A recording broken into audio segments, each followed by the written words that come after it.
மகிழ்ச்சியின் சத்தம் வழங்கும் அனுதின தேவமன்னா.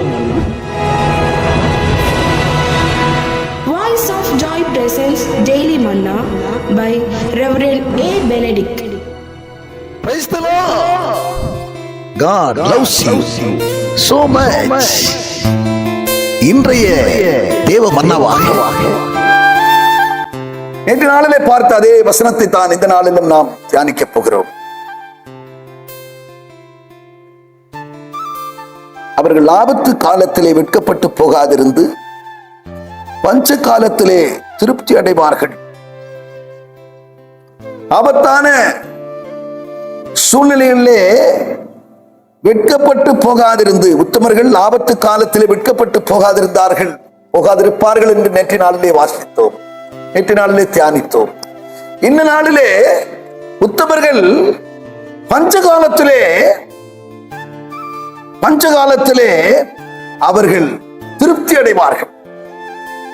பஞ்சகாலமாய் இருந்தாலும் வறட்சி காலமாய் இருந்தாலும் அவர்கள் திருப்தி அடைவார்கள் என்று வேதம் சொல்லுகிறது. ஆம், எனக்கு அன்பான தேவச்சனமே, பஞ்ச காலத்திலும் நம்மை திருப்தி ஆக்குகிறான். தாவீது பக்தன் சொல்லுகிறான், நான் இளைஞனாக இருந்தேன், முதிர் வயது உள்ளவனும் ஆனேன்.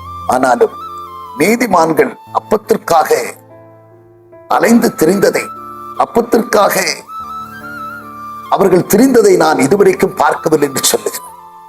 கர்த்தர் நம்முடைய பிள்ளைகளை, நீதிமான்களை போஷித்து நடத்துகிறார், திருப்தியாக்குகிறார். 5 அப்பங்கள் 2 மீன்களை கொண்டு 5000 பேருக்கு மேலாக போஷித்து 12 கூடை நிறைய மீதம் வந்தது. எல்லோரும் திருப்தியாக சாப்பிட்டார்கள். அரைக்குறையாக போஷிக்கிறவர் அல்ல.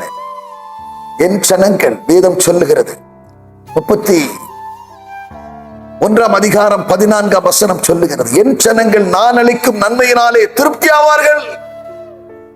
சிங்கக்குட்டிகள் தாழ்ச்சி அடைந்து பட்டினியாயிருக்கும். கர்த்தரை தேடுகிறவர்களுக்கோ ஒரு நன்மை குறைப்படாது என்று வேதம் சொல்லுகிறது. உத்தமர்களாய் இருந்து கர்த்தரையே அனுதினமும் தேடுகிற மகனாய் மகளாய் நீ இருப்பாய் என்று சொன்னார். நிச்சயம் வெட்கப்பட்டு போக விடமாட்டார். அப்பத்துக்காக நீ அலைந்து திரிய விடமாட்டார். உன் போஷிப்பு கர்த்தரிடத்தில் இருக்கிறது.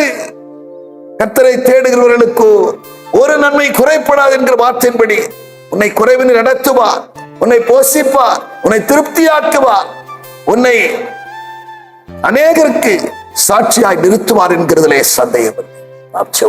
பரலோக பிதாவே, நாங்கள் உம்மை துதிக்கிறோம், ஸ்தோத்திரிக்கிறோம். ஆண்டவரே, நீ கொடுத்த வார்த்தைக்காக நன்றி அப்பா. பஞ்சகாலத்திலும் உத்தமர்கள் வெட்கப்பட்டு போகாமல் அவர்கள் திருப்தி அடைவார்கள் என்று சொல்லி நீ பேசின நம்முடைய வார்த்தைகளுக்காக நன்றி அப்பா. ஆண்டவரே, வார்த்தையை கேட்டுக் கொண்டிருக்கிற நம்முடைய பிள்ளைகள் ஒவ்வொருவரையும் ஒருவேளை ஆண்டவரே வேலை இல்லாமல், உணவில்லாமல் கஷ்டப்படுகிறவர்களாக இருக்கலாம். அவர்கள் எல்லாம் நீர் ஆண்டவரே நல்வழியில் கொண்டு வருவீராக. உம்முடைய ஆண்டவரே பாதை நடத்துவீராக. ஒவ்வொருவரை நீர் திருப்தியாக்குவீராக, போஷித்து பாதுகாப்பீராக, சிறப்படுத்தும் ஆண்டவரே. எல்லாவற்றிலும் உம்முடைய பிள்ளைகள் எழுந்து நிமிர்ந்து நிற்கக்கூடியவர்களாய் ஆண்டவரே நீர் அவர்களை உருவாக்க வேண்டும் என்று செபிக்கிறேன். ஆசீர் இயேசுவின் நாமத்தில் பிதாவே.